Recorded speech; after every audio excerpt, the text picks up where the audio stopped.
Chapter 18. Going for the Doctor.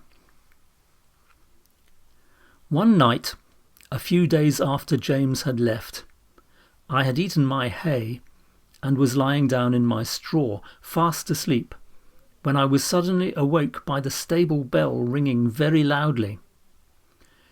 I heard the door of John's house open and his feet running up to the hall. He was back again in no time. He unlocked the stable door and came in, calling out, "Wake up, Beauty! You must go well now, if ever you did." And almost before I could think, he had got the saddle on my back and the bridle on my head.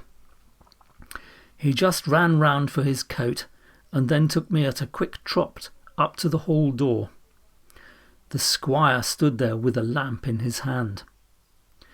"Now, John," he said, "ride for your life, that is, for your mistress's life. There is not a moment to lose. Give this note to Dr. White. Give your horse a rest at the inn, and be back again as soon as you can." John said, "Yes, sir," and was on my back in a minute. The gardener who lived at the lodge had heard the bell ring and was ready with the gate open, and away we went through the park and through the village and down the hill until we came to the toll gate. John called very loud and thumped upon the door. The man was soon out and flung open the gate. "Now," said John, "do you keep the gate open for the doctor? Here's the money." And off we went again. There was before us a long piece of level road by the riverside. John said to me, "Now, Beauty, do your best." And so I did.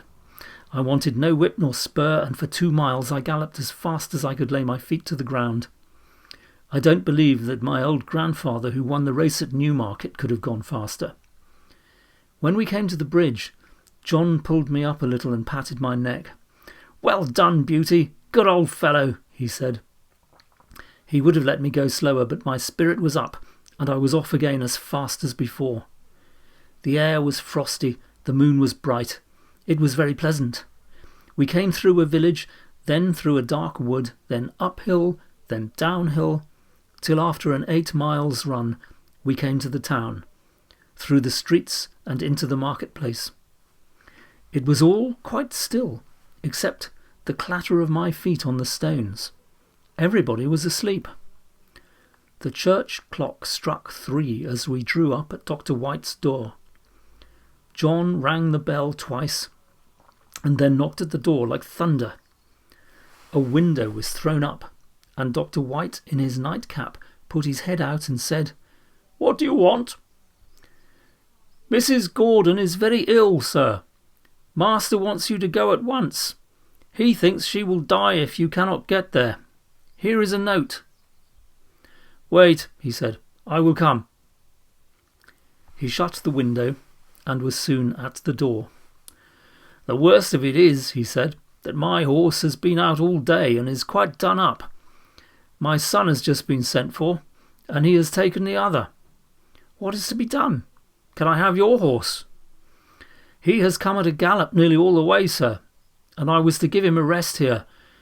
But I think my master would not be against it if you think fit, sir."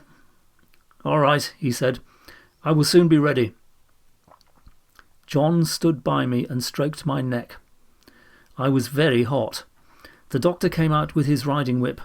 "You need not take that, sir," said John. "Black Beauty will go till he drops. Take care of him, sir, if you can. I should not like any harm to come to him." "No, no, John," said the doctor. "I hope not." And in a minute we had left John far behind. I will not tell about our way back. The doctor was a heavier man than John, and not so good a rider. However, I did my very best. The man at the toll gate had it open. When we came to the hill, the doctor drew me up. "Now, my good fellow," he said, "take some breath." I was glad he did, for I was nearly spent. But that breathing helped me on, and soon we were in the park. Joe was at the lodge gate. My master was at the hall door, for he had heard us coming. He spoke not a word. The doctor went into the house with him, and Joe led me to the stable. I was glad to get home. My legs shook under me, and I could only stand and pant. I had not a dry hair on my body. The water ran down my legs and I steamed all over. Joe used to say, like a pot on the fire. Poor Joe. He was young and small, and as yet he knew very little, and his father, who would have helped him, had been sent to the next village. But I'm sure he did the very best he knew. He rubbed my legs and my chest, but he did not put my warm cloth on me. He thought I was so hot I should not like it. Then he gave me a pailful of water to drink. It was cold and very good, and I drank it all. Then he gave me some hay and some corn, and thinking he had done right, he went away. Soon I began to shake and tremble, and turned deadly cold. My legs ached, my loins ached, and my chest ached, and I felt sore all over. Oh, how I wished for my warm thick cloth as I stood and trembled. I wished for John, but he had 8 miles to walk, so I lay down in my straw and tried to go to sleep. After a long while I heard John at the door. I gave a low moan, for I was in great pain. He was at my side in a moment, stooping down by me. I could not tell him how I felt, but he seemed to know it all.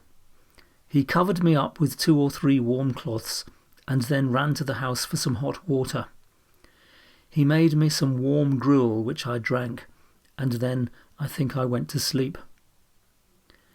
John seemed to be very much put out. I heard him say to himself over and over again, "Stupid boy, stupid boy. No cloth put on, and I dare say the water was cold too. Boys are no good." But Joe was a good boy after all. I was now very ill. A strong inflammation had attacked my lungs, and I could not draw my breath without pain. John nursed me day and night. He would get up 2 or 3 times in the night to come to me. My master, too, often came to see me. "My poor Beauty," he said one day, "my good horse. You saved your mistress's life, Beauty. Yes, you saved her life."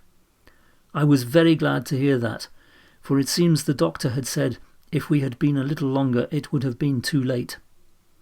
John told my master he never saw a horse go so fast in his life. It seemed as if the horse knew what was the matter. Of course I did, though John thought not. At least I knew as much as this, that John and I must go at the top of our speed, and that it was for the sake of the mistress.